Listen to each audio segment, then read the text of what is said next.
Secular Roundtable Podcast.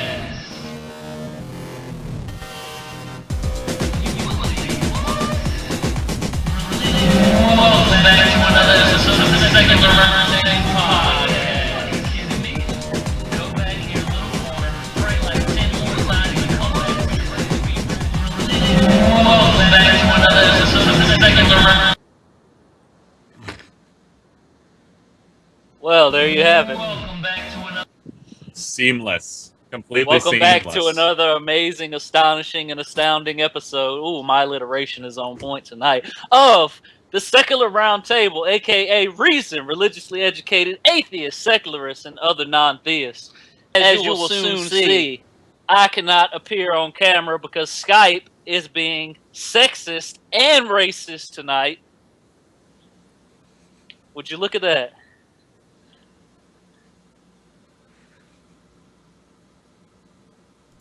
What's going on? I was just talking about Skype being sexist and racist. Yeah. Don't break stride. Keep going. Keep going.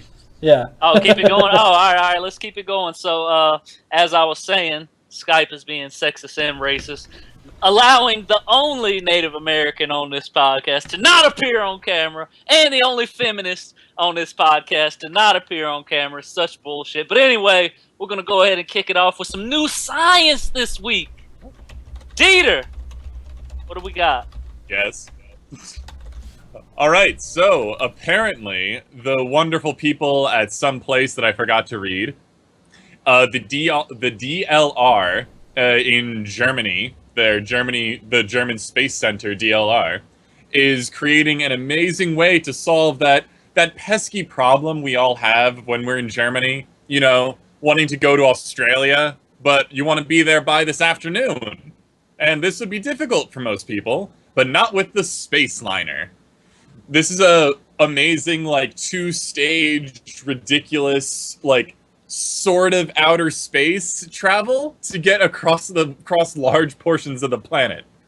So it's a fairly large vehicle. It can sit like 50 people, but what makes it ridiculous is it has a cruising altitude of like 50 miles in the air.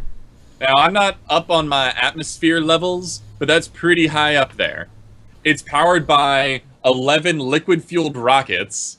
I think it's like 8, 9 of them are just to get into the atmosphere, and the other ones are just for cruising. It also has a safety feature where it's able to automatically detach from the thing that actually gets it up in the air, and then that just falls away to some country below them, presumably. And then the top part with the people can just kind of float down. But it even says in the article that I'm reading that they don't really understand how it's able to glide its way back down to the surface. So that's fun. But what's cool about this is something that people have been working on for quite some time. Being able to travel unbelievably fast speeds using the relative lack of friction and resistance in our upper atmosphere. This would allow us to go incredibly fast, there'd be no traffic, and then it would go right back down. And for those who don't know, it's a very large distance between Europe and Australia.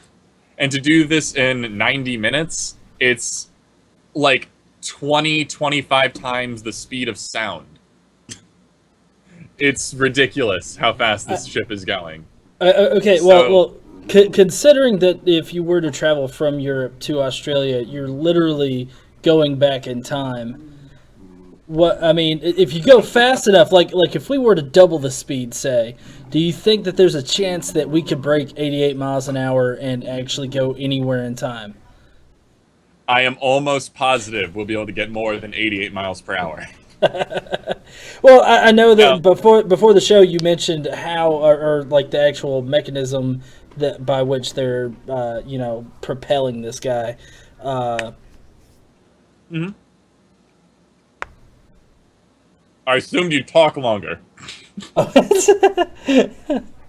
Anyway. Words. Okay. Well, so the idea is that this in is the article. Oh, go ahead. Sorry. it's a reusable vessel. It uses liquid fuel, which is basically liquid oxygen, with hydrogen. So the only byproduct is water, assuming that they don't drop off the giant tanks afterwards, because that's waste, I guess. But the point is it's reusable. So you land, you would refuel, and then you go back up and do it again. It's supposed to be like the vehicle's designed for between 150 and 300 flights, and then 11 engines per vehicle, so you'd have to get 2,000 engines per year or so. It doesn't say anywhere the price, but I assume it's significant. Because that's a hell of a lot of liquid oxygen and safety that would need to be wavered.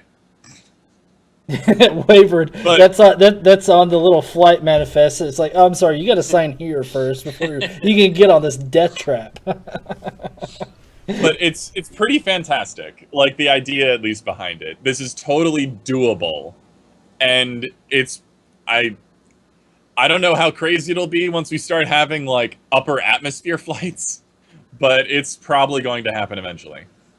Now, how expensive is this? Isn't this going to be like super expensive? No, that's what I was saying before. Like, it's probably going to be a little bit absurd because, like, I forget what the number was, but there was like commercial flights just into space, not even going anywhere, just getting up into space is like $1 million. Oh, so this should really translate to only Richard Branson can actually, or is it Richard Bronson? The guy that owns Virgin Mobile. He's the guy that made the commercial spaceships. Well, no, yeah, I know, but only he's going to be able to afford this. So literally, he's going to be the only person in the world that needs to travel from Europe to Australia for some odd reason. All right, let's make it pretty clear. There's absolutely no I can't even.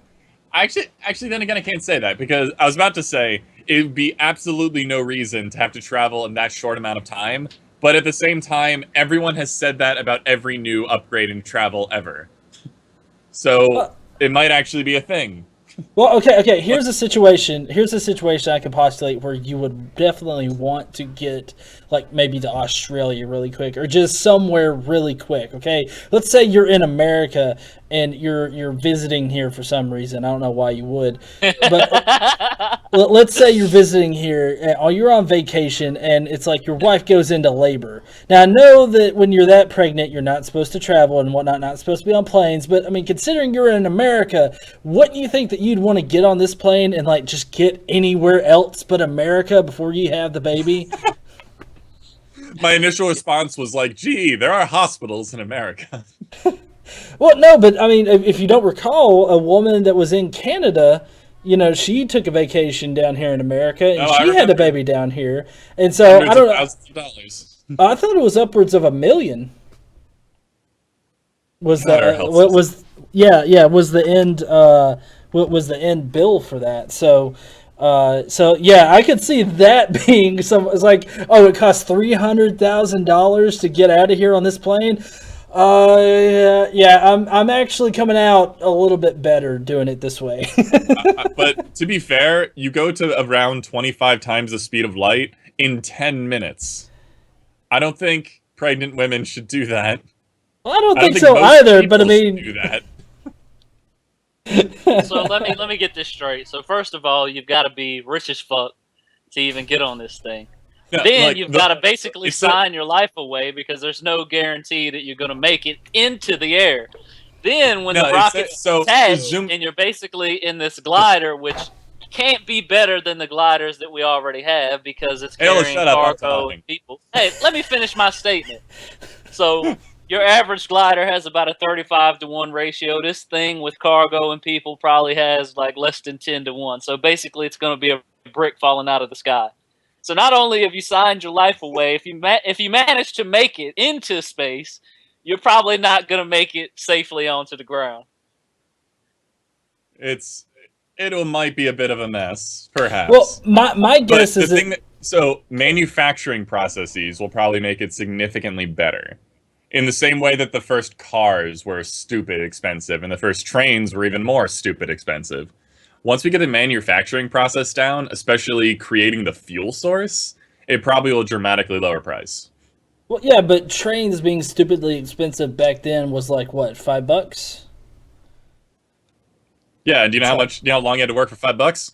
No, I know. It's just supposed to be funny, but it failed.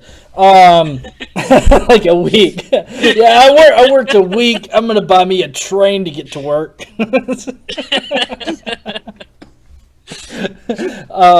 You gotta stay at work for a week to ride to work. I thought you meant for like just a 1 day. train ticket. No, buying a train.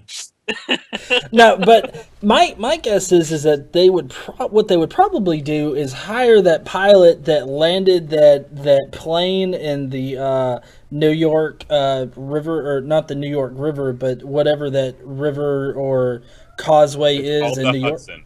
The Hudson. There you go. Sorry, I didn't research the story. Southerners. I know. The Hudson, the guy that landed the plane in the Hudson, I'm guessing that he would probably fly this plane just so that he could like land it and like pull like a donut like in the water like as he's coming into port, and he's like well, he probably wouldn't make that sound. It'd probably be more or less like oh shit, oh shit, oh shit, shit, shit. Where is Chuck Yeager when you need him? Yeah. All right. Well, that's really interesting. Is there anything else about this plane other than us joking around about it? I seriously don't think that the takeoff is going to be great for the health of people involved, for your internal organs. I'm just saying that takeoff is probably not going to be good. There's a reason why you go through significant training to be able to even go into space in general, let alone a 90-minute hell Hey, why ride. don't you add another stipulation and restriction onto it for us common folk? It would. You basically have to be in excellent health. You have to be the right height. I doubt you can be overweight. Like, your heart has to be fantastic. Like, there's a lot of stipulations for going under that number of G's. Well, if there's one person that is going to be able to get onto a plane no matter what, it's going to be this guy. Straight out of portrait mode. Okay, so I missed this whole deal. Like, what's the straight out of what's? Straight Outta Compton is a kind of like a biographical type movie about the NWA rap group. And it's, they've been promoting the movie, and one of the viral marketing campaigns that they've done for it is this image generator where you can do your own straight out of wherever you're at. It's supposed to be city names, because the big hit album was Straight Outta Compton, right? Well, what happened is the internet got a hold of it, and we turned it into everything but that. Exactly. I know... Why do people underestimate the internet? I don't know. Maybe they overestimate the internet. One of my friends said straight out of toilet paper, and had a guy out sitting on a toilet. That's what one of my friends had their profile picture as. And then there's this one. Straight out of Fantasy Island. I like the one with the picture of Jesus that says "Straight out of Mary." I didn't find that one. All right. No, but here's one that kind of leads into our actual next topic: straight out of condoms. The Duggars. Yeah, exactly. Oh, and God, I knew that's what it had to be. Yeah. All right, so we're gonna go into the what's that website? Madison something. Ashley Madison. Where you I'm just can gonna get go a ahead and open hookup. that up. Yeah. So sinfully delicious, even Jesus approves. Duggar finger. So, did you want to give them like the backstory on like Ashley Madison and what happened with the hacking and all that?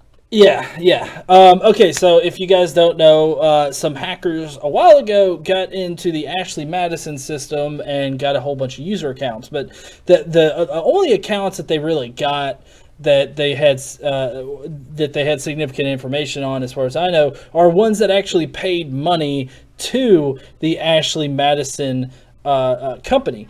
and they're a Canadian company. From what I've read, they're a Canadian company, but hackers broke in, got financial information on the members that have paid. One of those members just so happened to be Joshua Duggar.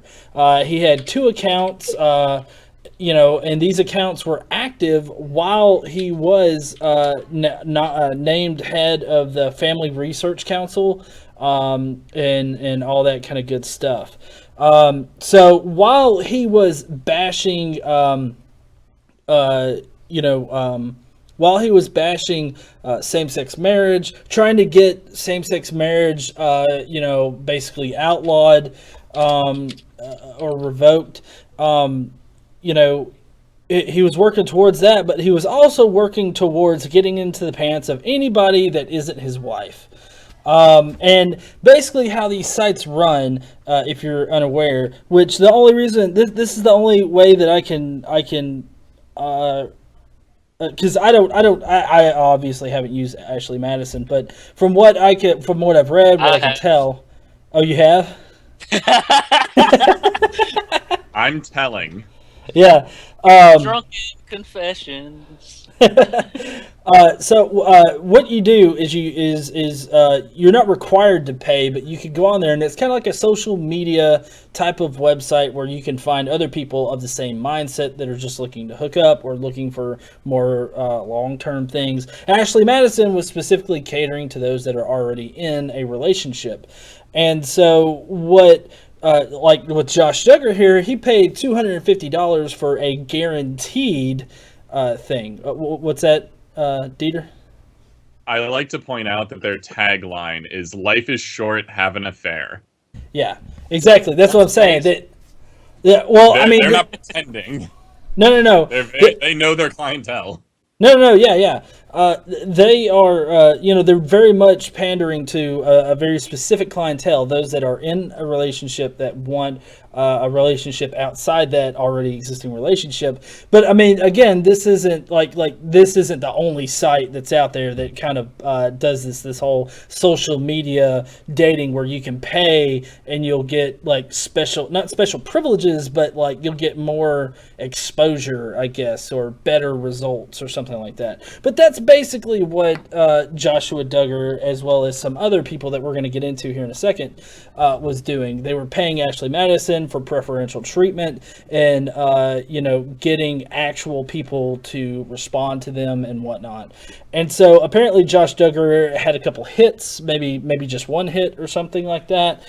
But yeah, he used Ashley Madison to get some extramarital affair going on there. And of course, one thing that he did do was he came back and he said that he was a hypocrite.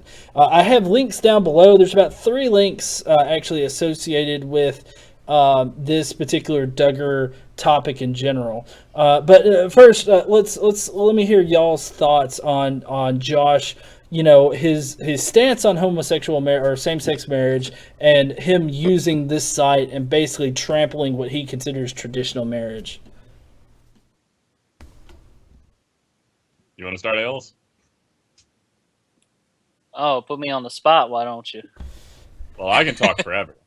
Go ahead. All right. Well, needless to say, this story's been going on for a while, so people have made all sorts of lovely comments on it. But the 2 things I wanted to mention before even getting started is this was like a breach of security, which even if it's revealing like people who are being like assholes to their significant others, we still shouldn't like necessarily be celebrating the fact that people's personal information was leaked. So it's not a good situation regardless. But that being said, there's been this hilarious notion that homosexuality somehow causes marriages to collapse. But as of right now, there is 39,385,000 anonymous people on this website. That is a huge number of people. But yeah. The other thing... Sorry, go ahead. What's weird, though, is the options, like the website, I'm not going into the website, I'm just on the front page, and it says, like, attached male seeking females, attached female seeking males, single male searching females, single female searching males, and then male seeking males and female seeking females. This is like weird combinations of things. Why is that weird? You can't be an attached male seeking another male. Why not? It's not one of the options. It's just male seeking male. I see. I see your point. Maybe it's because it was before gay marriage. Well, it says attached. Like this, so you don't have to display a marriage certificate, I imagine. But it's just like, oh, okay. So the other thing I wanted to mention before just going into the douchiness of this website is this isn't necessarily all fun and games. I was actually listening to the Atheist Experience before getting home, and the one caller mentioned this idea that some of the people revealed here could have been from parts of the world or from just groups in the U.S. or something, that having an affair actually has extremely dangerous consequences. So revealing that information could actually be very dangerous. Well, now is from what I have seen on it, there were a number of government officials that were or not government officials, but government employees that were using their government email addresses on the site. Oh, this website's also in like 59 languages. So this is all over the damn place. Yeah. No, yeah. But most of it did occur in the United States, but like the top countries were in Europe.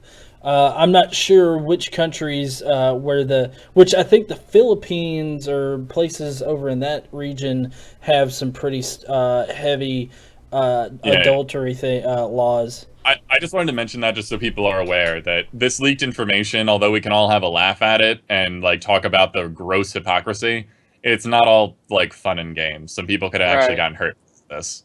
And more than hurt, probably killed. Probably killed. Possibly.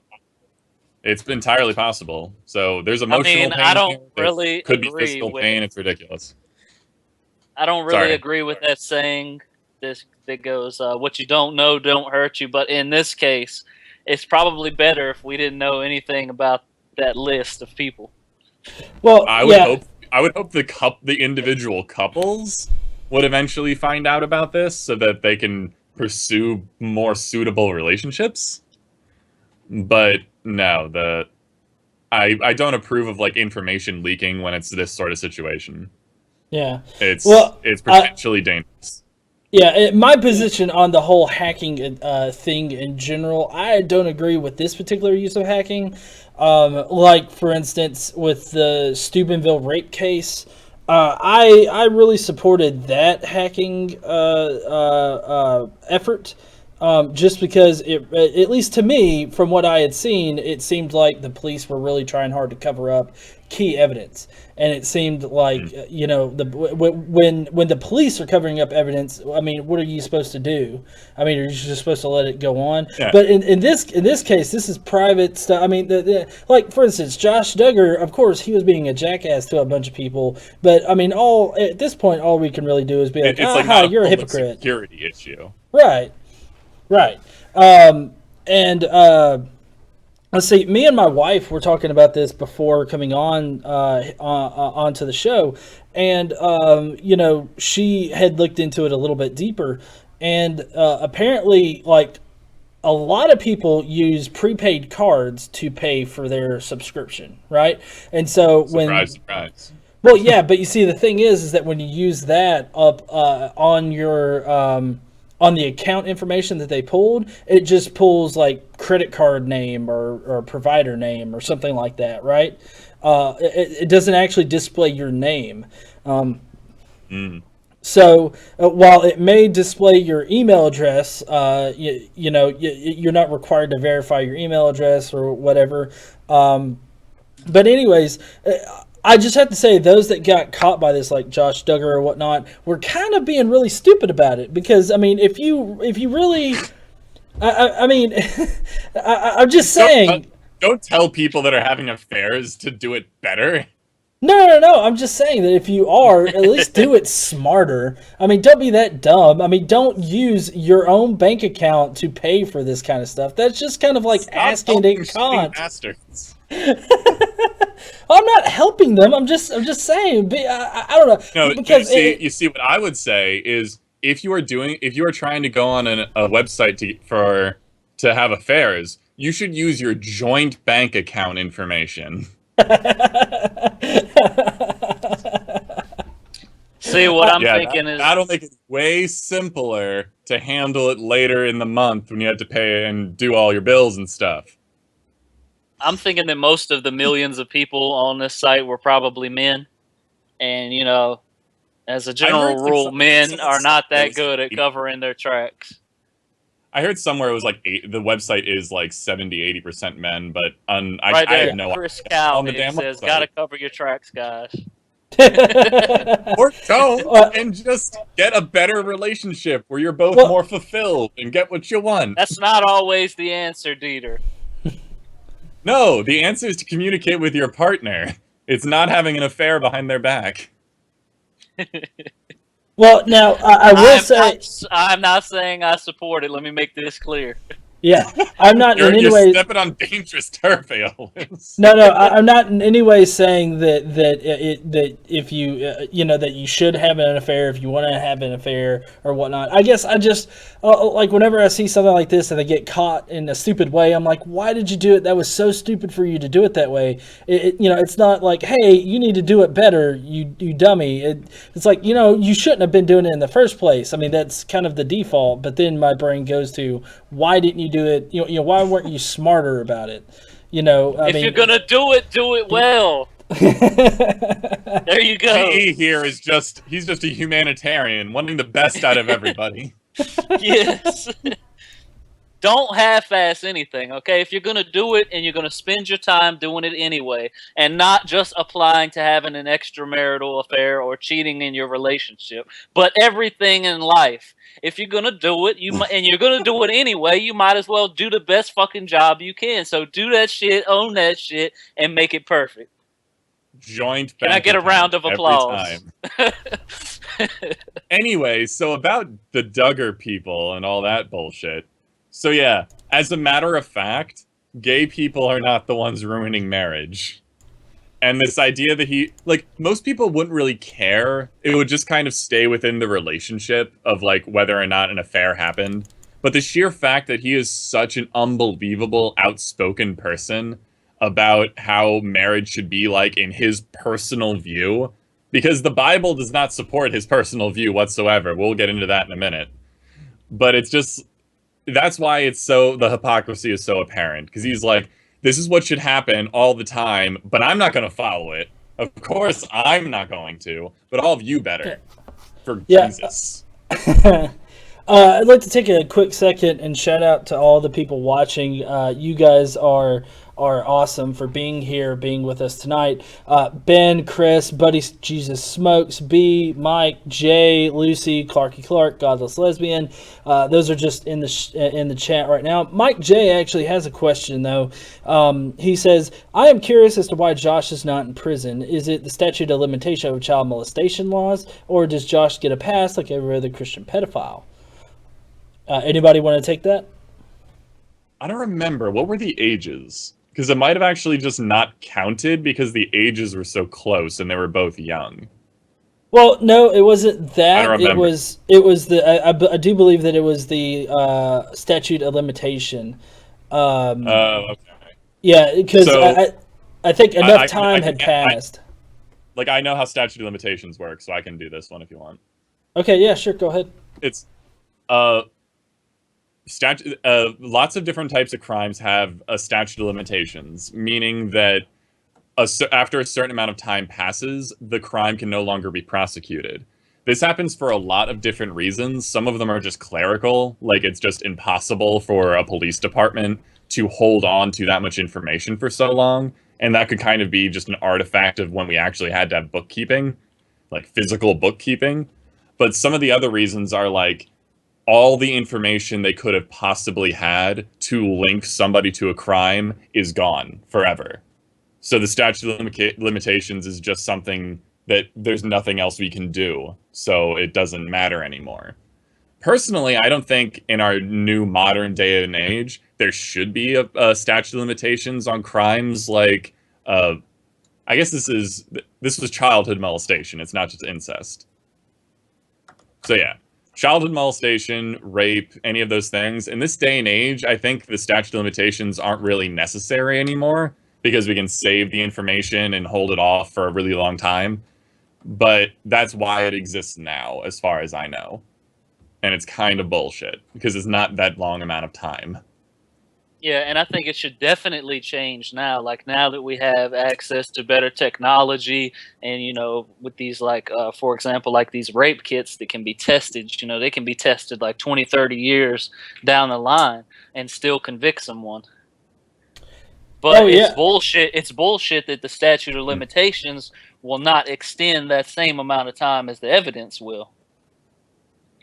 It's true, and it's part of it. It's like really difficult with a lot of types of crimes, but that's why it doesn't really make any sense anymore. Because like murder doesn't have a statute of limitations, and like the data that you would gather to prove a murder is kind of like it's DNA evidence and like recordings of different information and stuff. Like you would still have that in something like a rape case.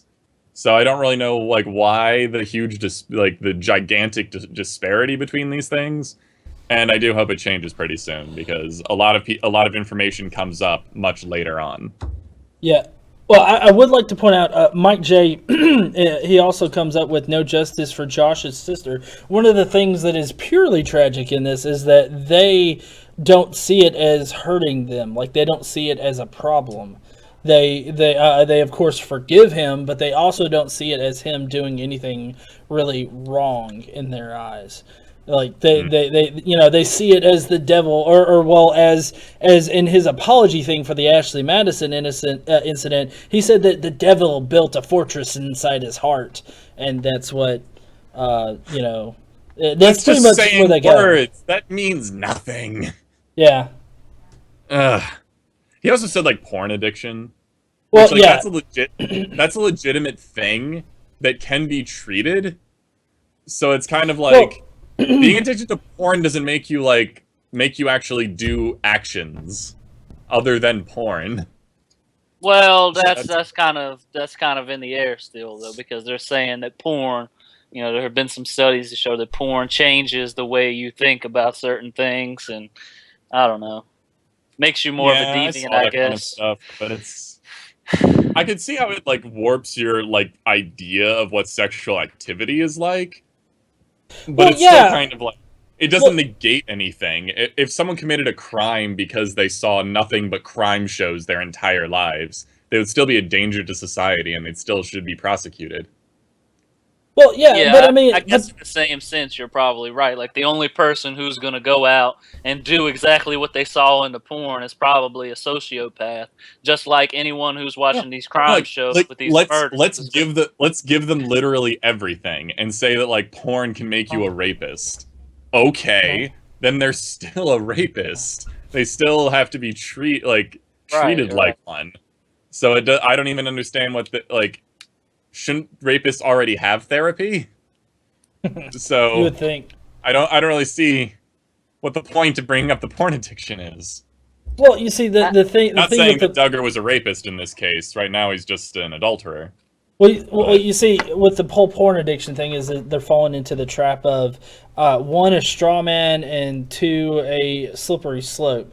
Because the straw man is that they take the people that actually do form this, this addiction to sex, right? They have a sexual addiction either to porn or to actual sex, And they present that as the main opposition, or the main thing that happens whenever you start watching porn, right? So they form the argument in that if you start watching porn, you're definitely going to turn into a sexual deviant, and then you're just thinking about porn all the time, when that's just simply not the case. I know plenty of people that watch porn pretty regularly, and they're not sitting in their office, just waiting for the day to end to go and jerk off, or going to the bathroom to jerk off. I mean, sure, it'll change your chemical, the way you think about sex, possibly, but the nearest thing that I can think of is this one episode of Friends where Joey and Chandler watch this porn channel that they're getting for free for 3 days straight. And they get confused when the pizza delivery girl comes to the door, gives them the pizza, and then doesn't come in and fuck both of them. I mean that's kind of where I see the whole confusing part is I mean if you're really sitting there and you're only watching porn 24/7 all the time, I think that could be a problem, and that could definitely warp you a little bit. But nobody that I know of, not that it can't happen, but nobody that is responsible about their sexual impulses and whatnot are really going to sit there and watch it for 24 hours. I mean, people got shit to do, Even more than that, it would say all right, you have a porn addiction, you're still unfaithful to your wife. And the only way it affected the girls. No? I don't understand why that is now okay. It's oh honey, you had a porn addiction. All right, I forgive you. It's no, you have a serious problem that led you to do something that's a very large breach of trust. So right. It's not an excuse, even if it was an explanation. Listen, I thought that I had a porn addiction, but I actually haven't watched porn in 2 weeks. Is that weird? No. Round of applause, Fearless. What a man. Okay.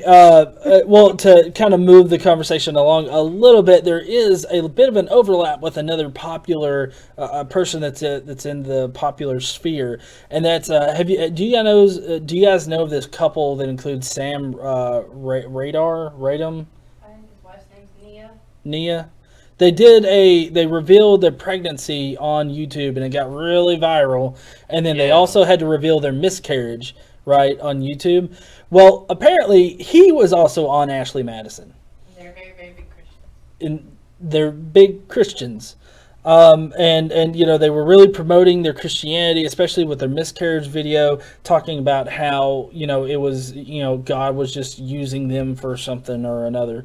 But anyways, they put out a video where apparently God has forgiven him for being sexually deviant in his marriage. So I'm going to turn up the sound. Aylish, you don't necessarily need to see the video for this. You just got to hear the sound. So I'm going to turn that up now and let it play out. It's only about 2.5 minutes long. Cool. I love God forgiving someone does anything. Yeah. Well, apparently it just makes everything okay between two people who, were apparently not doing so well. But I haven't watched this, but apparently this is him apologizing and saying that he's been forgiven. Hey guys, as you may have seen, my name has been associated with an Ashley Madison account, website made for spouses who want to have an affair. I'm here to clarify some of this with you guys because I owe it to you. I did make the account. I made the account 2 years ago. This is an issue that is in our past. This was before I got onto YouTube. I brought this to my church at the time when I first started the church that I'm at now. This has been brought to my discipleship partner. This was brought to my wife's attention. She has forgiven me for this mistake that I made in opening the account. I've sought forgiveness to God, and He's forgiven me. So I've been completely cleansed of this sin. And also, I need to be clear that I've never met with a single person face to face through that website, and that I never had an affair with anybody ever while I've been married with Nia. The account was open out of pure fleshly desires and just sinful curiosity. Some of you are questioning my faith and me being a Christian and doing this. And I guess what some people don't understand is that we're all broken, even Christians. We come to God as broken people, and He has sent Jesus on the cross to save us from those sins. And because this is in our past, and this has already been completely resolved within our family and within my church, we won't be saying any more of this matter. I won't be talking to any media outlets. The only place you'll hear of this out of our mouth is here on this video, the only time. This is why we need a Savior. We're sinful by nature, and we do stupid things like this. And this is what the atonement's all about: forgiveness and second chances. And I just want to add too, guys, I have forgiven Sam, and I stand behind him. This is in our past, and it's unfortunate that it's being dug up right now, but our marriage is worth fighting for, and it always will be. And I just want to encourage you guys who are dealing with any kind of situation like this within your marriage to just fight for what you have. Marriage is the real deal, and it's been sealed, and it's worth fighting for. It always will be. All right, and thank you guys so much for your support, the ones standing by us and believing in us, and we'll see you guys tomorrow. God bless. Okay, why did the whole time she was like looking at him, she was just looked like she was thinking about getting a new dick? Come on, she was like giving him that look like, yeah, you already know, you fucked up, it's my turn. But it's I'm gonna get me some new like, dick. It's like the marriage, it is sealed. It's like, no, actually, if you guys start hating each other, it then stops. Surprise. Well, I don't believe him anyway. Like, I don't believe he just opened the account and that was it. He didn't meet anybody. Come on, bro. A whole lot of this is just like shitty. You set up an account to meet other people and cheat on your significant other. You don't just set up that account and like back out of it. When you set up something like that, you're going really hard. If you were just out there trying to... Let's not assume things we can't confirm. If you were just out there, okay, listen, his excuse is bad, because if he was just out there trying to see what was there was these fleshly desires, he could have got on Facebook, okay? You know how many girls I met on Facebook? Just start a Tumblr. They'll give it up faster than anyone on Ashley Madison, I'm just saying. You're just saying, and yet nobody asked. And let me add that the guys will too, because I've got an inbox full of dick pics. Again, nobody asked. Come on, I gotta entertain our viewers. So what do you guys think about this bullshit of like, oh, God forgave me, therefore it's okay? GE has a great spiel on forgiveness. Well, yeah. Activate. Yeah, activate. Well, yeah, I mean, the whole forgiveness culture thing. I mean, the perfect example is Josh Duggar. I mean, because if you think about it, when he was molesting his sisters back when he was 14, I mean, what did they do? They were like, okay, you're forgiven. God's forgiven you. You go and pray, but we're also going to go and give you a hard labor job. And in that way, God's going to also work in you somehow and explode his love inside of you and just cover you in his love and his white, goodly godness and everything like that. Sexual innuendos abound. And so, I mean, there was that, and then they, Mike, forgiveness culture is definitely a thing. Because, I mean, if you think about it, this extends past the Duggars and everything like that, because what you do is what happens is you see this everywhere. You see people forgiving these people who are sexually deviant or sexually, not sexually deviant, but sexually abusive to others. You find them turning to religion, and religion's just kind of an easy cop-out. Okay, you can appeal to God, and you can say, well, I've talked with God, and God is helping me I'm getting right with God, right? Because their whole notion about this whole deal is that they weren't following Christ, and so therefore not a true Christian. hashtag no true Scotsman fallacy. And so basically they felt like they weren't following Christ, so now they are following Christ, therefore they're not going to be doing this stuff anymore. And so they get forgiven, stuff gets forgotten, and they are allowed, like, to forgive and forget in the Christian community is to quite literally forgive and forget. It's not like, if this guy rapes the daughter of somebody, it's not like they would stop letting that guy come around their daughter. No. They would definitely, allow that guy to come around and say, oh, he apologized and he talked to God, so it's okay. And they would allow this creep to be around their daughter. I mean, you've seen this in the news several times. Pastors that are assaulting young children in the congregation. There was one church in Florida that actually banned children from their congregation just because their pastor had a problem with molesting children. So they will go so far to protect the pedophiles in their organizations. They'll go so far as to actually remove children in order to keep that pastor around. Now, if you really think about it, do you really want to be around somebody that wants to fuck younger kids? That wants to fuck kids in general?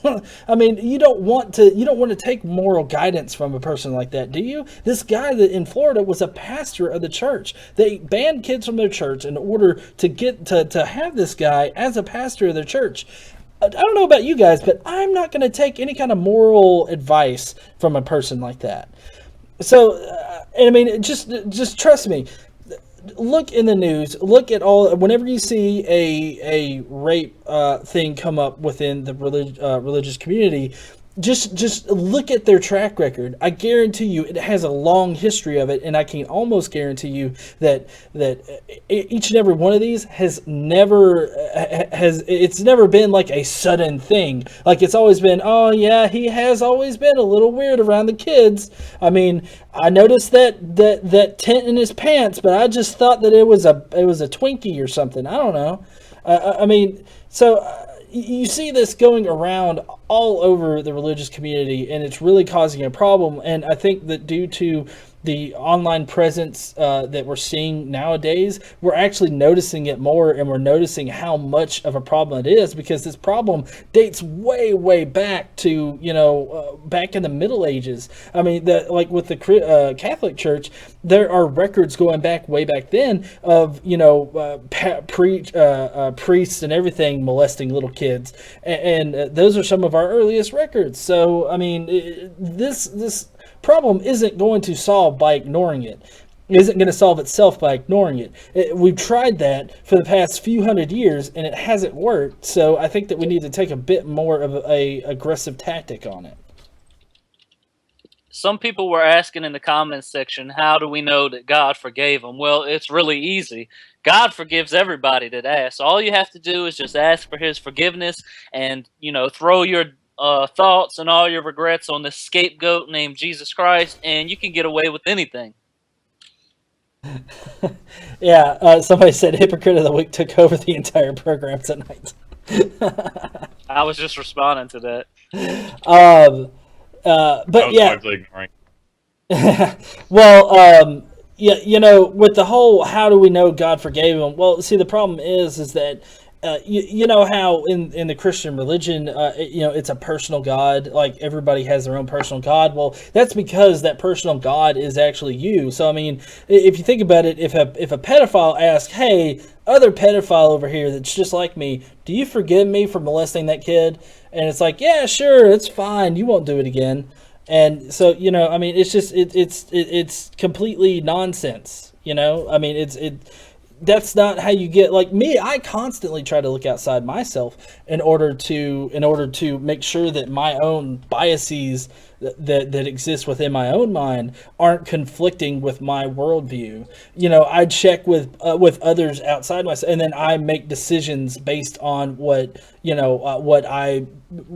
the information that I gather from the world around me. That's how I do it. But with the Christian, or at least I feel like with the Christian dogma, is that you talk to God, and then, the pure fact that you can make the Bible say anything. I mean, it just seems like it's the perfect recipe for being able to forgive yourself for anything, but also to, blame others for everything or something. Honestly, I just don't care. Is this idea of like, if God forgives whatever, I don't care. If somebody wrongs me, then I want them to come and talk to me about it. I don't care what anyone else has to say about it, including a God. So if two people do something awful to each other, and then they try to justify it by one of them saying God forgave me, it's like, all right, if that's all you need for you guys to trust each other again, that's peculiar. But I'm not in that situation, so you go have fun with your terrible ways of finding forgiveness and moving on with your lives. But it's just irrelevant to me. I think Rick Completely Ross irrelevant. said it best with his album that he titled "God Forgives, I Don't." God forgives, I don't. You see, no, like I think forgiveness is a very useful thing, especially for the person that actually is receiving the forgiveness. Or what am I trying to say? The person doing the forgiving, because it's really fucking hard to hold on to grudges. No, you mean it's So, really it's- easy to hold on to them. I disagree. It It's takes so really much hard energy. to give them up. I actually do find forgiving people way more liberating than holding on to something. I think part of it comes with just understanding why someone did something. Like, even in these cases where it's something like someone cheated. Like, say I'm in a relationship and someone cheats on me. Like, I doubt I'll actually, like, I probably will forgive them, but I won't stay with them. Because all that is an indication to me is that relationship isn't going to work. And holding a grudge about it, I don't really get the point. It's just going to be more energy I have to expend on somebody that I don't want to be around anymore. So, Well, one point that I would like to cover with this particular part of it, which I know that I've already removed the screenshot there, but is that like the Friendly Atheist article that I read on this particular part of the Ashley Madison hack was that while they felt that the Josh Duggar hypocrite situation was kind of a little important because of his stance against homosexuality, Sam and his wife were more of just the casual kind of Christians. Like it's not that they were pushing their religion on anybody or anything like that. And everybody's making a big deal about them being about him being on the site, and whether or not we should make a deal about him being on the site. So, I mean, what are y'all's thoughts about him being on the site? Like, do you think that it should be as important as Josh Duggar being on the site, or do you think that it should really take a back seat to it? kind of like, it depends on how much, like, what you're really talking about. Like, if you're trying to talk about the idea that Christianity, for example, has, like, the moral high ground on all things marriage, then any example is showing that, as a matter of fact, it doesn't. Like, any example from this Ashley Madison thing. So, I don't really see them as particularly different. But at the same time, this is their relationships. Like, this is things they have to deal with. Like, all we can really do on the outside is kind of point out, as a matter of fact, Christianity doesn't make you any better than anyone else. So. What about you, That's all. Aeolus? I'm really just tired of hearing about the Duggars. Like, really, can we like can we get past this? Like, look, we know that he's a fucking douchebag and a hypocrite, and probably something else is gonna come up because that's just how it is. When they're fucked up, they're really fucking fucked up. Okay, so we know like maybe something else is gonna come up, but I'm just really tired of hearing about it. I think I got it all out in that video where I was screaming about how bad Josh Duggar was. All right. Well, we'll go ahead and move on. Me personally, though, I think that Dieter makes a good point about every example is a good indicator that traditional marriage isn't special, or that a Christian marriage isn't special, that they succumb to the same things that regular marriages do, and people that put up this front that traditional or that same-sex marriages are destroying traditional marriage or whatnot is just ridiculous. But they're good examples of it. Ooh, What? the one thing we forgot to go into. So the Ashley Madison version of marriage is way more accurate to the Bible than Duggars' representation of marriage. Or Boom! at least what he prefers it be. So I thought we should at least talk about that for a second. Because, like, one man and one woman is honestly the rarest relationship you find in the Bible. So true. Like, a more common example would be a man and a wife, and then extra women on the side to some capacity, be it like a slave, be it concubines, or like all these other sort of people. Like, so if we're arguing about the traditional biblical marriage, we've really got to read what the Bible says. Well, yeah, it's not as pretty as people want it to be. yeah. I actually thought of that too. Like when all this first came out, was that we shouldn't really be all that hard on Josh because he's just adhering to the Bible's original traditional marriage. Because when you see these images that we float around all the time, you can't really blame a guy for being like, well, they got a point. It's all just kind of irritating. Yeah. Because it's like the Bible, like you could just say like, oh, I deserve to have like concubines because the Bible says so. And have just, yeah, that's a great picture to put up right when I say that, you asshole. But yeah. So like that, like you could make that argument just as easily as you could say like, I also should have the right to have just a wife that is obedient to me 24/7. Like, you can make the same ridiculous arguments for any type of marriage you want. But as what I've seen, it's relatively difficult to find, like, one man, one woman. Even when people quote it, like Aeolus, you'll probably know this better than I do, but, like, the ones where it says, like, I have made one man and one woman, it never actually is talking about marriage. It's mostly talking about, like, sex. Pretty much.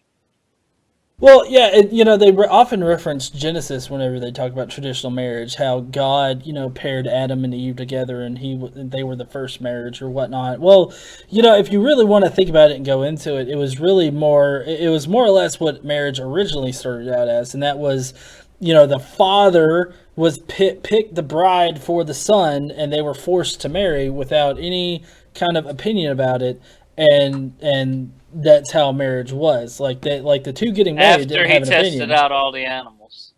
Right. Remember, he had just... No, like, if we're using Genesis as the guide, then I'm going to make the argument that for any heterosexual couple to get married, the man has to physically hand over one of his ribs. Plant it in the ground, see if it grows, and then we'll talk. Like... I'm using just as much biblical references as you all are.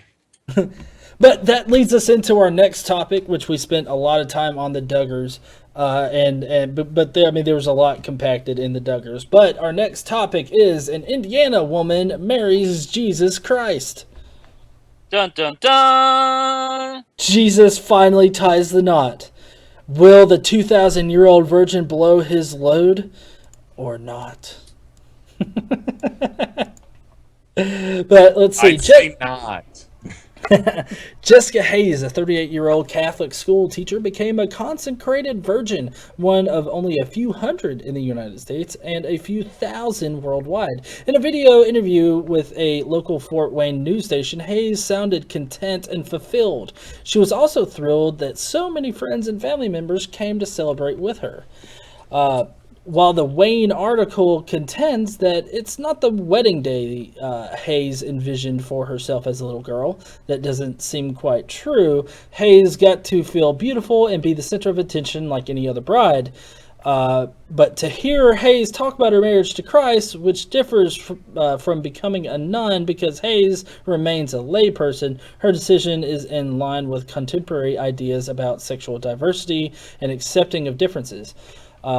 She goes on to quote, I think that in some sense we're all called to be married. It's just a matter of discerning how. So my marriage is to Christ and someone else's marriage is to their spouse.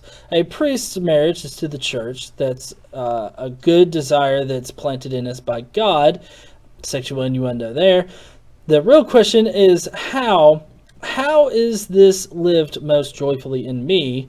I do think that not everybody has the same path to be able to look at all of these different ways of life and see people living them out joyfully is an invitation to consider a little bit more deeply than those things mean. But I have the article linked below if you want to go and check it out. But basically, it seems to be part of this whole asexual movement, which I actually know somebody who professes to be asexual, and I fully support her in that. She actually blogs over on JT Eberhard's blog.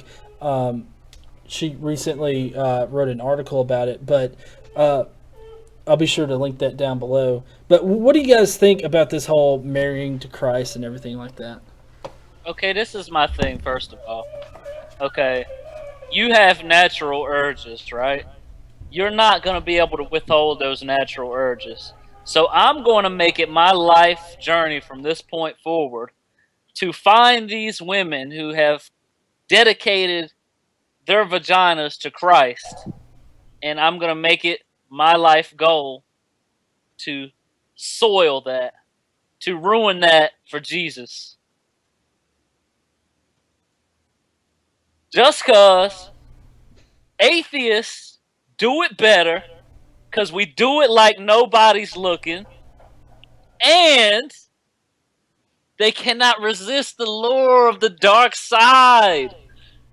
Yes, this is no lie. I had a Christian girl text me this morning.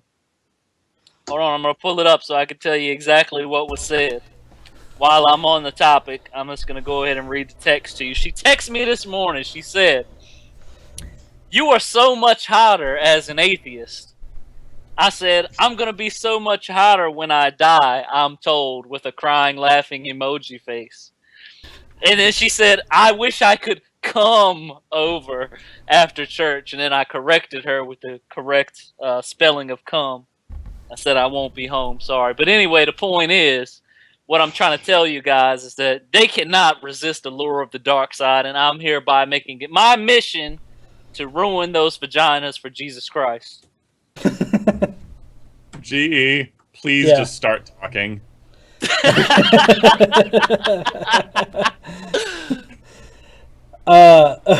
Okay, I'm not sure where all that was going. I just heard that apparently ALS is so much hotter as an atheist.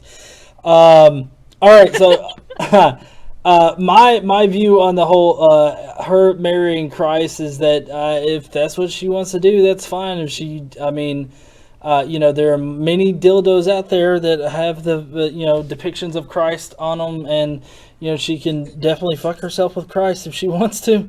So I doubt that she's going to go that far, but who knows? But we can move on to the next topic, and that would be football. Yeah, America. Okay, so recently bunch of men running around in tights. Yeah. Spanking each other on the butts and everything. They getting all sexualized and stuff. I can't believe it. That is the most heterosexual action I've ever seen. Bending over before every play, grunting. And smacking each other on the butt. I'm telling you, the smacking on the butt is what gets you dick hard. Don't forget the tackling and wrestling. I don't know where you're going with this, GE. I was just talking about football. Not to mention the whole focus around being the whole focus around holding a ball. I was just talking about balls in general. Okay, so let's see. The Kentucky school, a Kentucky school district approves of student-led prayers at football games. Now, how this differs is that they thought that they found a workaround, right? In that it was a student-led prayers. So they're like they were once reprimanded and slapped on the wrist for allowing ministers to actually come to the stadiums, give a prayer before the game, and that was their general thing. Well, they got slapped on the wrist by the FFRF, and then they tried to do a workaround of student-led prayers, which doesn't really matter if it's ministers or students, it's still a school-sponsored prayer before a football game, a high school football game at a public school. Now, I mean, it doesn't matter if it's at a private school where you're paying tuition and all that other kind of stuff. You're not using any kind of public resources. That's fine. It's also fine if, like, you want to have, like, I guess, a moment of silence before the game starts where people can choose to do their own thing. But having a specifically led prayer at the beginning of it is just not kosher. So I'm kind of curious, how do you guys feel about this? I don't know if y'all's opinion differs on the whole prayer before football games thing, or if y'all are on the same level. Prayer, when it came to sports, was just kind of silly to me. Even if, like, most of the team was religious in some way, they can all pray. You can have your own, like, prayer circles, in the locker room if you wanted to, and people can participate in them. I hear, like, a lot of football players just have rituals they do before each game anyway, even if it's on, like, a lower, like, high school or, like, middle school level, just to get them hyped up. And if that includes religion, then by all means. The issue only comes in when it's the administration is basically saying, no, we are going to stop right now to give reverence to a religion. And that it doesn't matter what religion it is. It barely even matters if it's like every religion has a shot, because that just gets into this whole mess of, like, how do we decide which religion gets the ball, like, basically gets the ball this game. Like, it's just a mess, and it's pointless. So, say something nice about the school. Say something nice about the other team, perhaps. Or just hype up your team. I don't see an actual reason where a religion has to be mentioned at all. So it's just dumb. Here's my problem with the prayer before games or prayer at any time during the game. It kind of goes back to one of my favorite verses where Jesus was speaking. I think it's Matthew 18 and 19, where he says that if any two of you agree on earth about anything and you ask for it, it will be done by my Father in heaven. The problem is, what happens when two people on this team agree that their team should win and two people on the other team agree that their team should win? What happens? They cancel out. So we need more people on our team to pray. Well, yeah, I mean, just one, God loves one team more than the other, and one team just has to learn how to lose. That's all that means. No, you see, they'll be so intimidated by our team's prayer that they'll start praying for our team as well.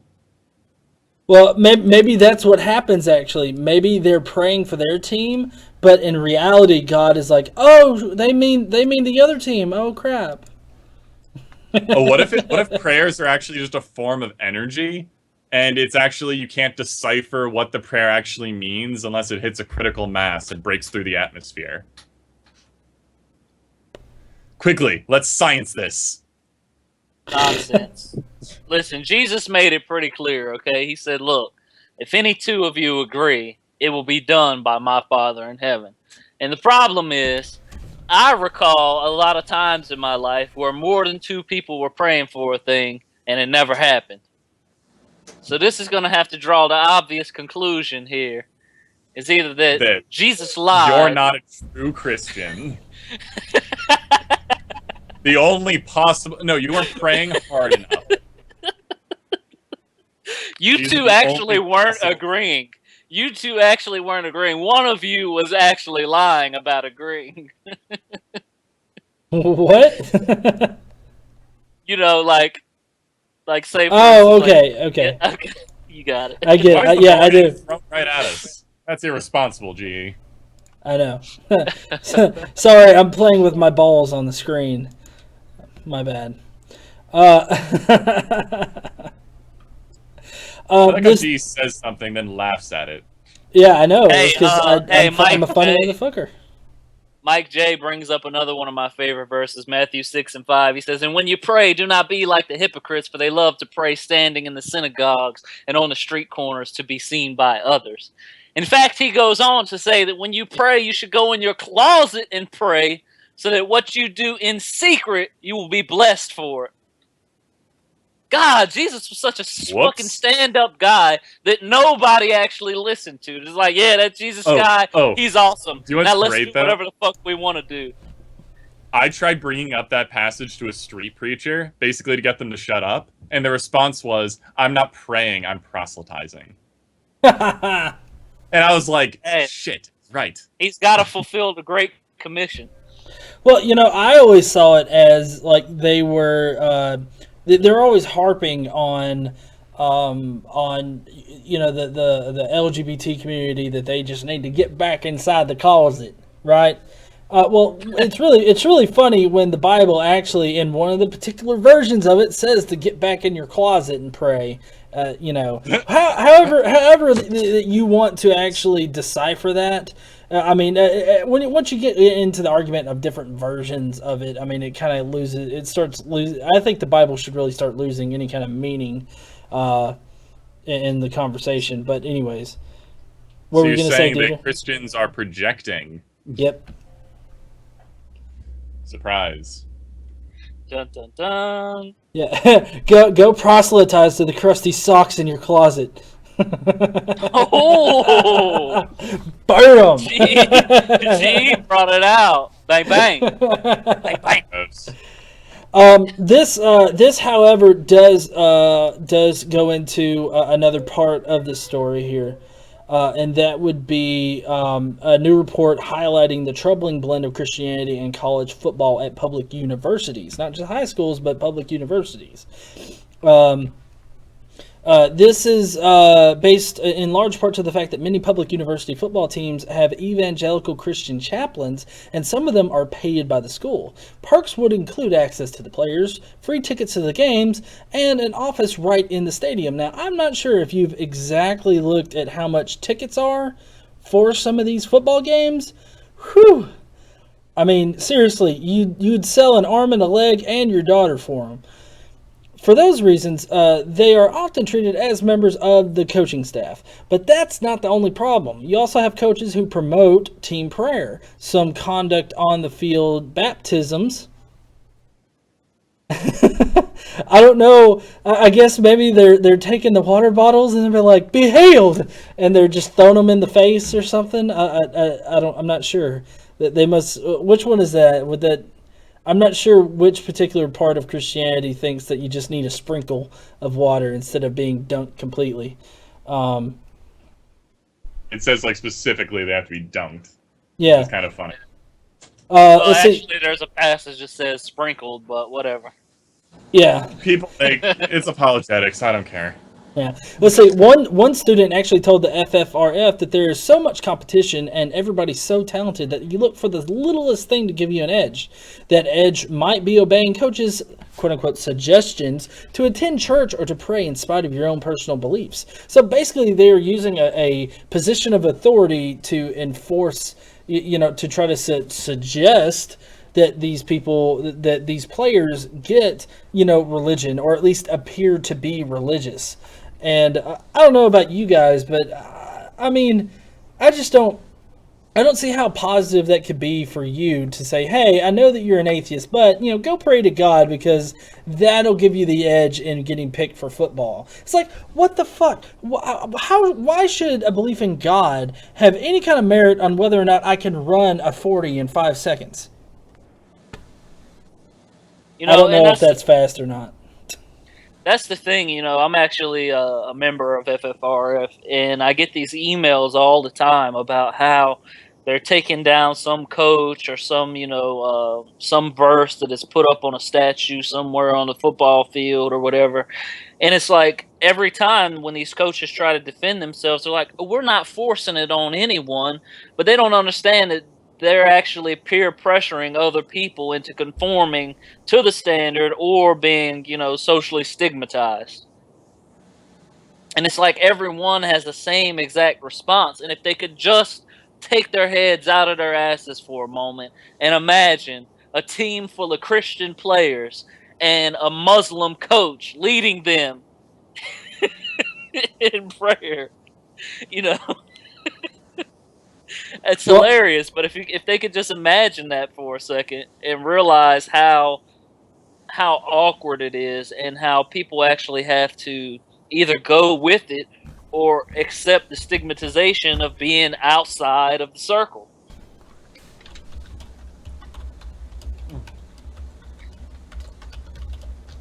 Sorry, Dieter, I can't remember. Did you give your 2 cents on it so far? About football pray? Yeah. Okay. It's silly. Stop it. Well, what about the mixing of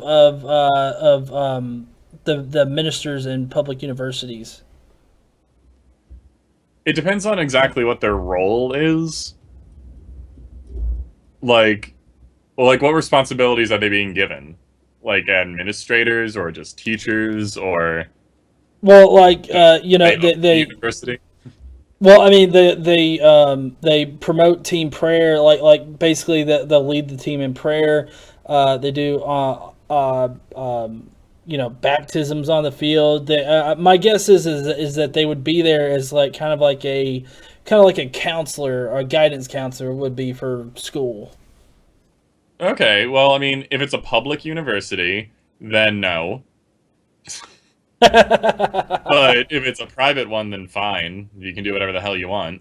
Well, exactly. But if it's a private university, like a high school or a junior high or something like that, then it follows all the same rules. Like, they are certainly allowed to be there. I probably wouldn't necessarily have that big of a problem, or I'd find it more complicated to find a problem if all they wanted to be is available. Like, if they wanted to be on the payroll to be available to people if they needed counseling or prayer or something. If it was a university that was doing particularly well, and like 5 members of their team needed like a Muslim like imam to pray with before games, they'd hire the shit out of that guy, because anything to make their freaking team happy. But it just gets complicated when public money is getting tied with religion. So they just had to make sure that the roles are very specified and that money is available for any other option. Well, if you can't do that, you can't have any. Right. Well, here's something: is that apparently they were actually paying them out of tuition dollars. Yeah, no. Dun, dun, dun. Can't do that. No, you can't. Unless it's an option that can be obtained by anyone for anything. Listen, you wanna have. That's where it gets complicated, because I could be like, I am a Jewish Satanist Pastafarian. I demand a person of each of those faiths to talk to me every day.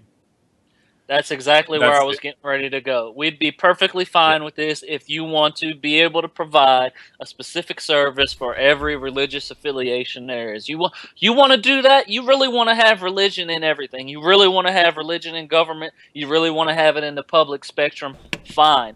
Make it available for every religion, for every person. I'd be okay with that, because it's going to look hella fucking stupid when you do that. When you allow fucking statues from every fucking religion, when you allow fucking verses from every religion, services and prayers for every religion, it's going to look really fucking stupid. And that's the whole goal of these other religions trying to get these privileges, is to make you realize how stupid it really is. Right. One of those things that an example of where it kind of works is in the military. Like, it makes sense to have religious people able to talk to soldiers if they need it. Like, that makes, like, sense to me. But that's the deal, is now they have to have the same thing for secular people.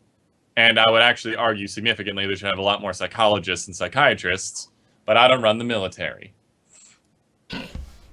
But that's a good example of where this actually kind of works, is you're able to have, they're starting at least to introduce secular alternatives. So there's that. And gee, my face disappeared. Yeah, I know. Sorry. Thank you. But no, yeah.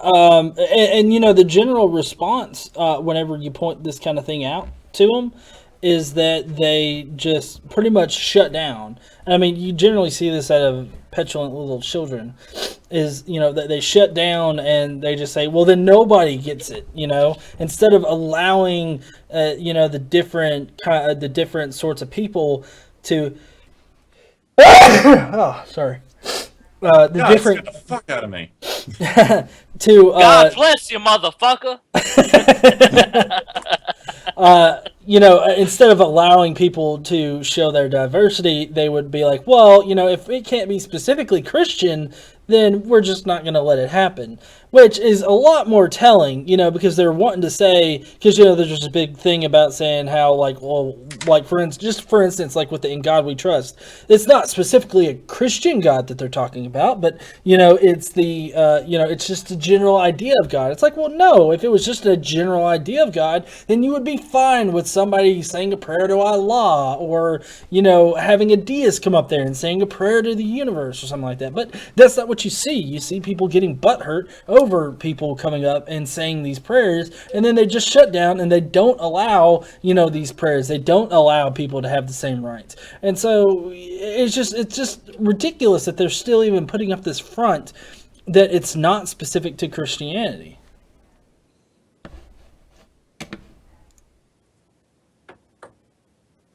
End rant.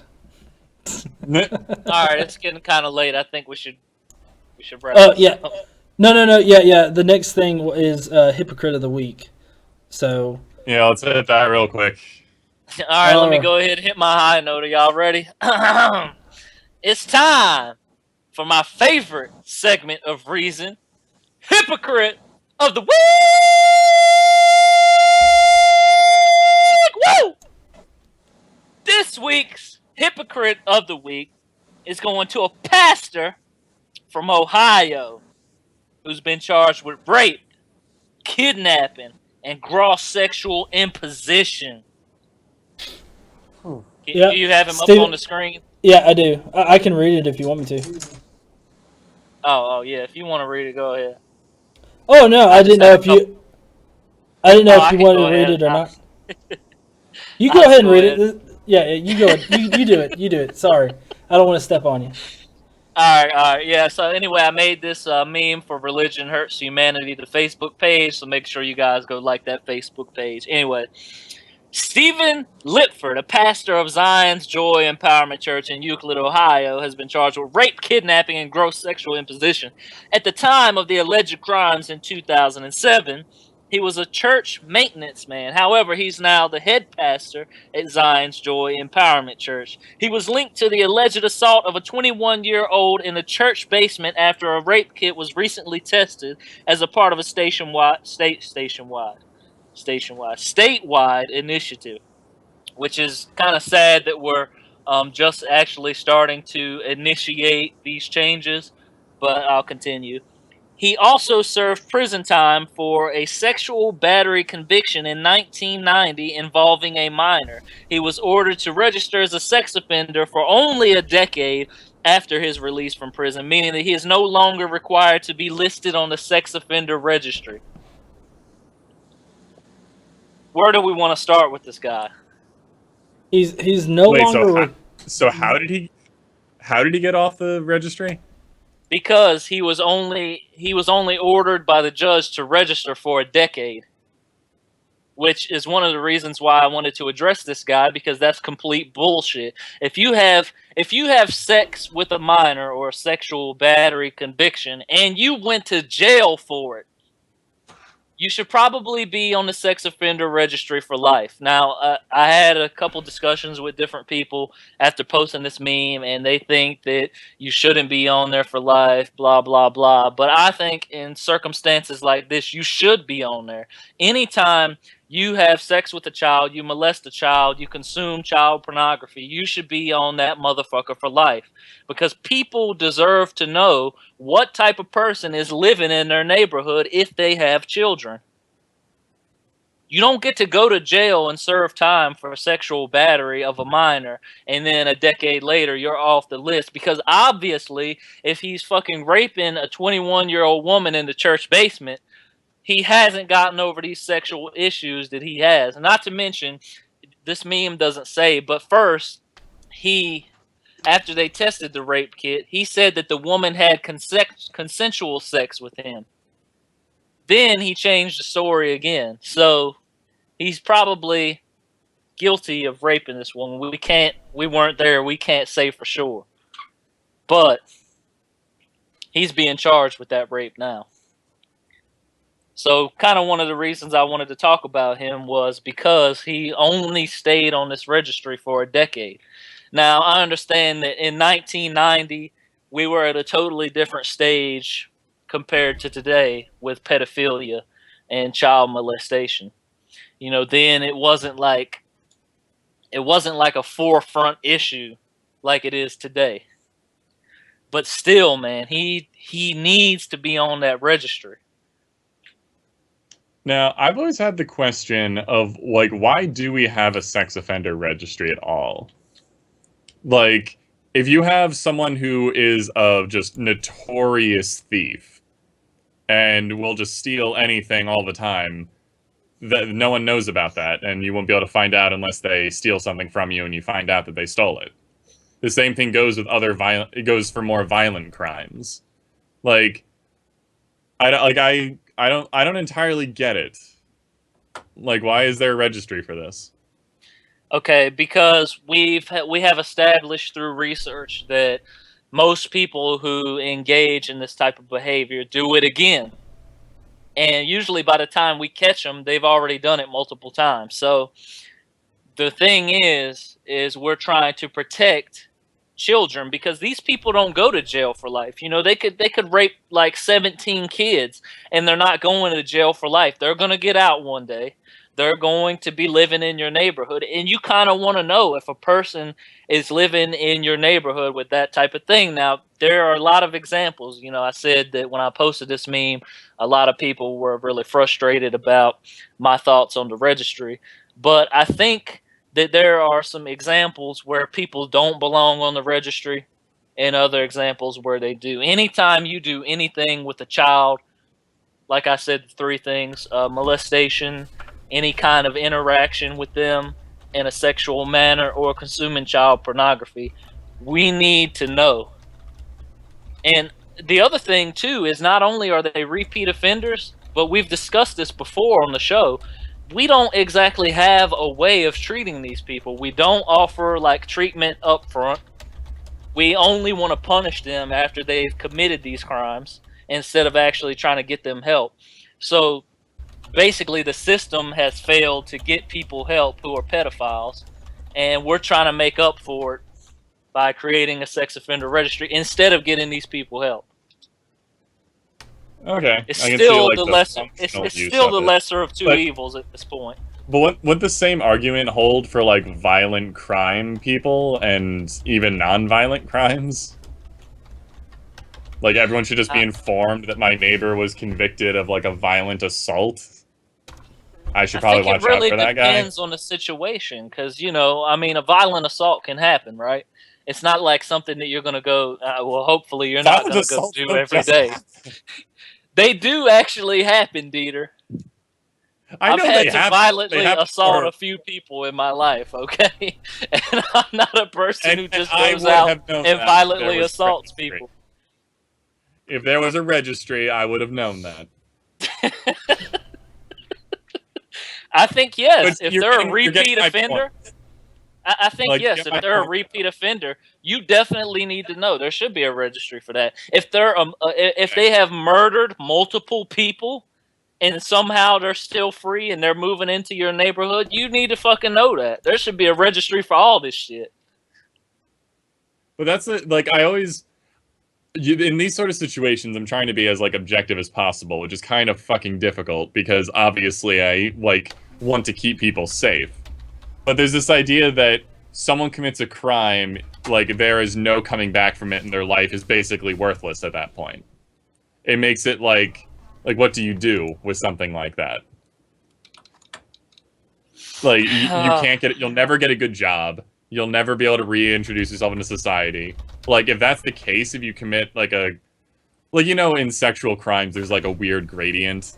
Like, you could be convicted of statutory rape when your ages were only, like, a few years apart and you were both, like, you know those situations where it's, like, really nuancy and really, like, awful for everyone that this became, like, a huge deal.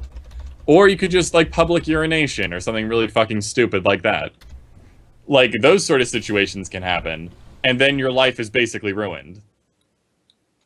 Yeah, I don't see that as being fair.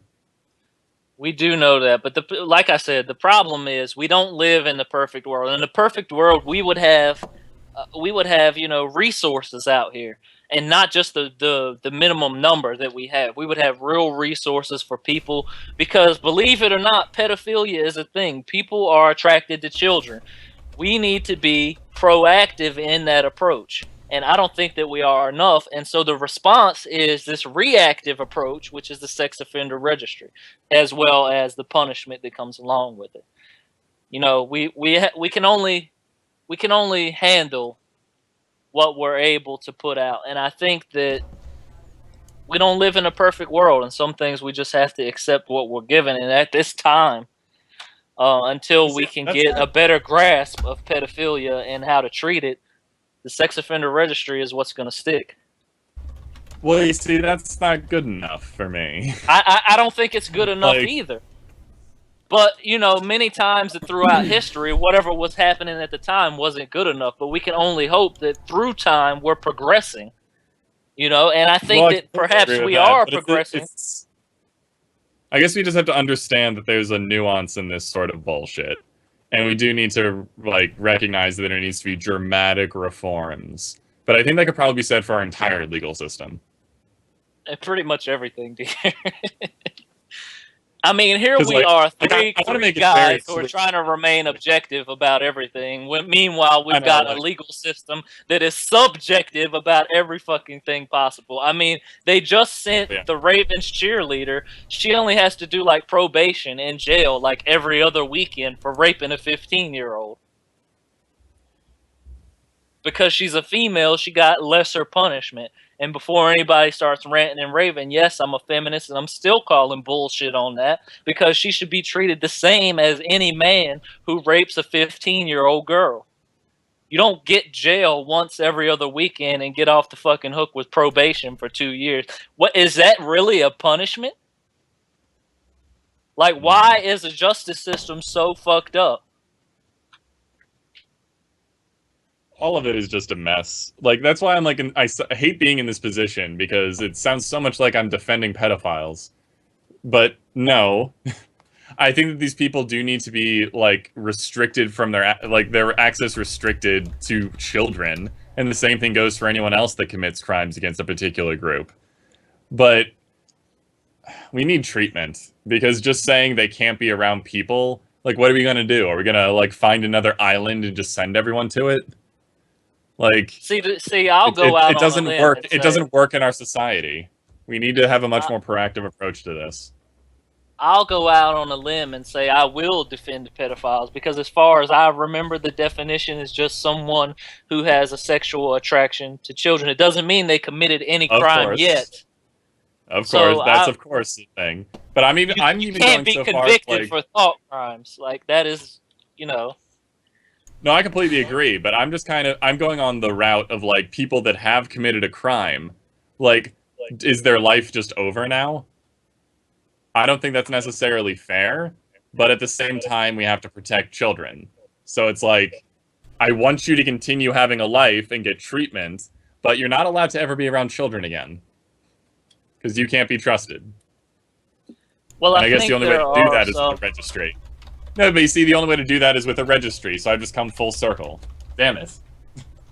I think there are some initiatives out there, kind of like the ones that encourage companies to hire felons.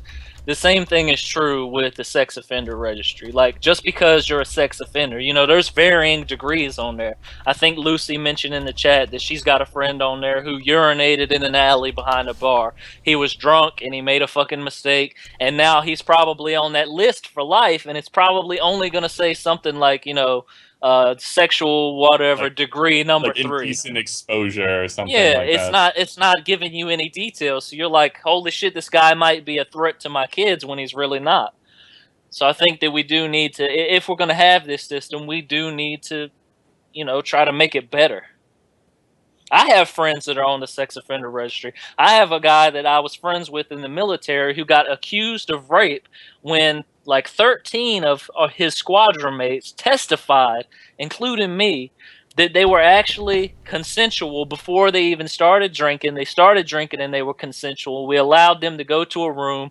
They had sex. She later came back and said that it was rape. He still got 18 months for rape and put on a sex offender registry. Mm. Even with all that witness testimony, and we weren't just saying that because he was in our unit. Like, the situation was really real. Like, they were, you know, basically almost in the bed anyway when they were sober. They got drunk and then they went to the bed, and then she said it was rape the next day. Now, And now he's to on be a sex fair, offender registry you for weren't- life. To be fair, you weren't in the room with them, I imagine. That's true. I wasn't in the room, and I'm not saying that you can't take back the consent at any time. That's not what I'm saying. But yeah, I want to make sure I'm I guess- clear, but the system is fucked up. I think we can all just agree that there needs to be a lot of reform, but at the same time, we just have to protect people. So, it's just a fucking mess. I can stamp this guy if we're done. Yeah, Ryan's in the chat. He says children as young as 9 have been placed on the registry for sexually experimenting with their peers. To me, that's just It's that bullshit. like come on, It's man. Like, that's just some bullshit. That really is. Like, assuming that it's not like an insane pattern of behavior where the kid needs like unbelievable therapy, then no. It's just being awful. I think me and Dieter went off on our pedophilia rants, and G has a Why do we spoken in always like do 20 that? minutes. Yeah, well, it is 9:45. We're about 15 minutes over what we would like to be on the show. So let's go ahead, stamp this guy, hypocrite of the week, and head on out of here. All right, so Stephen Lipford, you pastor for not only becoming a pastor while knowingly being a child molester, or at least someone who sexually battered a child, and then allegedly assaulted a 21-year-old woman in your church basement. We're going to go ahead and stamp you with hypocrite of the week, and we hope that you get the help that you need and you're dealt with justly. There we go. I need a gong or something. This isn't a satisfying enough sound. Hold on. Boom. That'd be great. I just like rotate my camera. There's just a gong. My upstairs neighbors will love that. Okay, hold on, guys. Sorry. I feel like I have to like repeat a whole bunch of stuff to make sure people don't think I'm terrifying. Oh. Nicely done. Yeah. That needs to also be accompanied. Well, I that will. was where we- No, I'm gonna generate a video specifically for that, and we will have that for hypocrite of the week. That was good. Ugh. Anyway, so thanks for watching, everybody. Yeah. Be sure to join Things us are in. nuanced and crazy. It makes arguments go on forever. Yeah. Congratulations. Let me give a shout out to all our viewers: Lucy D, Ryan Burkhart, B Banter, Amoral Atheist, Time for Pancakes, Buddy Jesus Smokes. Who else we got out there? Kern Gill, Torva. We got a lot of people out there tonight. We thank you all for watching.